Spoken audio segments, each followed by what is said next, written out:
형제가족 여러분 안녕하세요. 오늘은 5월 31일 화요일 이방의 조롱거리가 된 이유라는 제목으로 신명기 29장 22절부터 29절까지를 묵상하겠습니다. 22절 너희 뒤에 일어나는 너희 자손과 멀리서 오는 객이 그 땅의 재앙과 여호와께서 그 땅에 유행시키는 질병을 보며 했습니다. 자, 하나님께서 이스라엘 백성들에게 이제 가나안 땅에 들어갈 텐데 가나안 땅에 들어가서 나와 맺은 언약 하나님께서 출애굽 1세대와 호렙산에서 맺었고요. 지금 모압 땅에서 2세대와 다시 한번 언약을 갱신하면서 이 나와 함께 다시 맺은 이 언약을 지키지 않고 순종하지 않고 따르지 않으면 결국 불순종으로 인해서 멸망하고 저주를 받고 무너지게 되는데 그 모든 것들을 보고 너희 후손과 그다음에 멀리서 오는 객이라는 건 주변의 이방인들이 의아해하면서 왜 그렇게 됐을까 되는 것입니다.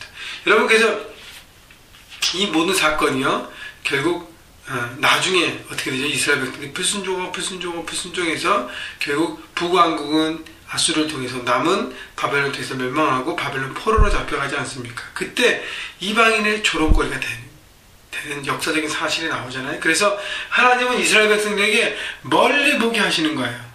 너희들이 그런 일이 분명히 올 것이다. 불순종하면 그런 일들이 반드시 오기 때문에 지금 미리 깨닫고 미리 그 모든 일들을 알고 무엇이 너의 삶에 옳은 것인지 선택하고 나가는 것입니다. 여러분, 우리는요 인간은 시야가 좁고 생각이 좁기 때문에 여기밖에 몰라요. 지금 내가 편한 거, 내가 원하는 거, 내가 붙잡기 원하는 거, 내게 더 이익이 되는 거, 그것을 추구하기 위해서 잘못된 것을 선택하면서 결국 하나님을 버리고 자신의 이익을 찾기 위해서, 자신의 욕심을 채우기 위해서, 지금 눈에 보이는 그것을 붙잡기 위해서 우상에 절하고 하나님을 저버리는 잘못된 선택을 하는 것인데, 그것이 결국 엄청난 파장과 결과가 오는 것을 하나님께서는 미리 말씀하시는 것입니다. 23절 그 온 땅이 유황이 되며 소금이 되며 또 불에 타서 심지도 못하며 결실함도 없으며 거기에는 아무 풀도 나지 아니하며 옛적에 여호와께서 진노와 격분으로 멸하신 소돔과 고모라와 아드마와 스보임에 무너진 것 같음을 보고 물을 것이요 여러 나라 사람들도 묻기를 여호와께서 어찌하여 이 땅에 이같이 행하셨느냐, 이같이 크고 맹렬하게 노하심은 무슨 뜻이냐 하면 바로 이방 사람들이 이스라엘의 무너짐, 그 모든 것을 보고 어떻게 하나님의 백성이 저렇게 무너졌을까 질문하게 된다는 것입니다. 여러분, 파괴되고 무너지는 그 땅에는 23절에 보면 심지도 못하고 결실함도 없고 거기에는 아무 풀도 나지 않는다 그랬습니다.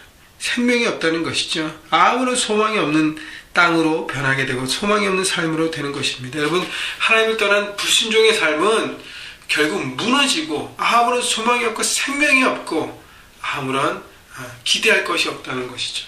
여러분, 그래서 그 모든 것들을 알고 우리 삶 가운데 올바른 선택을 하라고 주께서 말씀하시는 것입니다. 25절 그때 사람들이 대답하기를 그 무리가 자기 조상의 하나님 여호와께서 그들의 조상을 애굽에서 인도하여 내실 때 더불어 세우신 언약을 버리고, 이스라엘 백성들이 뭘 버렸어요? 하나님의 언약을 버렸어요. 멸망의 원인을 하나님께서 이방인들에게 설명한다면 첫째, 언약을 버렸다는 것이죠.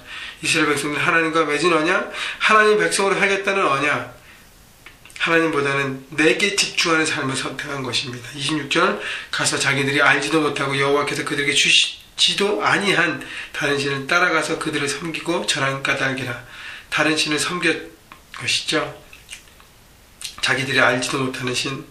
다시 얘기하면요, 우상숭배, 우상들은 개인적 인격적인 만남과 관계를 필요치 않습니다. 원하지도 않아요.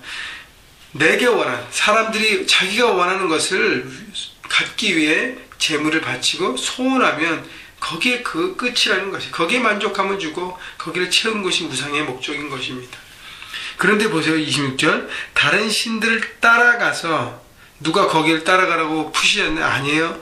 본인들이 선택해서 따라갔다는 것입니다. 이 선택은 누구도 강요한 것이 아니에요. 스스로 불순종을 선택한 것입니다. 나에게 집중됐을 때, 내 욕심과 내 자아와 내 생각과 내 계획에만 집중됐을 때 우리는 불순종을 선택할 수밖에 없습니다. 여러분, 근데요, 27절 보세요. 이러므로 여호와께서 이 땅에 진노하사 이 책에 기록된 모든 저주대로 재앙을 내리시고 28절 여호와께서 또 진노와 격분과 크게 통한하심으로 그들을 이 땅에서 뽑아내서 다른 나라에 내던지심이 오늘과 같다 하리라. 여러분 22절부터 29절 전체를 통해서 오늘 가장 많이 나오는 반복되는 단어가 뭔지 아십니까?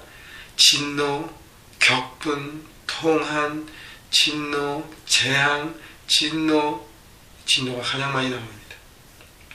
하나님이 격분하시고 진노하셨다는 거예요. 여러분 얼마나 하나님께서 그 통한이라는 단어 밑에서 설명이 나오지만 하나님의 마음이 너무너무 아팠다는 것입니다. 하나님의 백성들이 잘못된 길을 선택하기 때문에 여러분 이렇게 하나님께서 이렇게 배려하시고 세심하게 도우시고 보여주시고 여러분 특별히 이스라엘 백성은 광야 40년 동안 하나님이 어떤 하나님인지 그들에게 어떻게 되는지 말씀만 하지 않으시고 만나와 매출하기로 매일매일 먹이시면서 또 물을 내시고 전쟁에 이기게 하시고 많은 것들을 경험케 하면서 하나님은 그들과의 만남을 계속적으로 갖고 보여주셨어요. 그런데 그들은 거기에 만족하지 않고 자기 것을 추구한다는 것입니다. 왜냐하면 제가 주일날도 설교드렸지만 하나님의 손에만 관심이 있어서 그래요. 하나님 마음에 얼굴에 관심이 없었습니다. 그래서 결국 어떻게 해요? 제갓길로 가는 것이죠. 그것이 하나님의 마음을 아프게 했다는 것입니다. 여러분 제가 부모로서요 자식이 부모의 마음을 이해하지 못하고 생각하지 못할 때가 가장 마음이 아파요. 그리고 잘못된 선택을 할 때. 여러분 하나님 마음도 마찬가지라고 생각합니다. 얼마나 하나님의 마음을 아프실까? 우리가 불순종할 때 여러분 생각하고 하나님을 근심케 하는 사람이 아니라 하나님을 기쁘게 하는 사람, 하나님의 기쁨의 사람으로 여러분 사시기를 주님의 이름으로 축원합니다. 마지막 29절 감추어진 일은 우리 하나님 여호와께 속하였거니와 나타난 일은 영원히 우리와 우리 자손에게 속하였나니 이는 우리에게 이 율법의 모든 말씀을 행하게 하심이라. 여러분 감추어진 일이 하나님의 영역이에요. 그래서 우리가 하나님 만남을 통해서 그 감추어진 하나님의 뜻과 생각을 계속 구하고 묻고 알아가는 것입니다. 그런데 더 우리가 집중해야 될 것은 나타난 일이에요. 하나님께서 그 뜻을 우리에게 보여주신 것, 하나님 말씀, 언약, 율법, 우리에게는 하나님의 말씀, 이 성경이죠. 보여주셔서 나타난 일들, 그것을 우리가 붙잡고 순종하는 것입니다. 감추어진 잘 모르는 것 때문에 어떤 것인가 고민하기 전에 우리가 이미 나타나고 보여진 이 하나님의 말씀을 들고 그 말씀들을 행하는 것이 바로 우리의 해야 될 책임인 것입니다. 여러분, 우리 형제가 여러분 모두를 여러분 사랑합니다. 여러분 하나님의 사람이고 하나님 여러분을 기대하십니다. 하나님을 아프게 하고 근심케 하는 사람이 아니라 하나님의 기쁨으로 살아가기를 바랍니다. 그러기 위해서는 어떻게 해요? 말씀의 사람이 되어야 돼요. 말씀을 듣고 순종하고 삶으로 보여지는 여러분 그렇게 현장에 살아갈 때 하나님의 기쁨이 될 것입니다. 그렇게 살아가시기를 주님의 이름으로 축원합니다.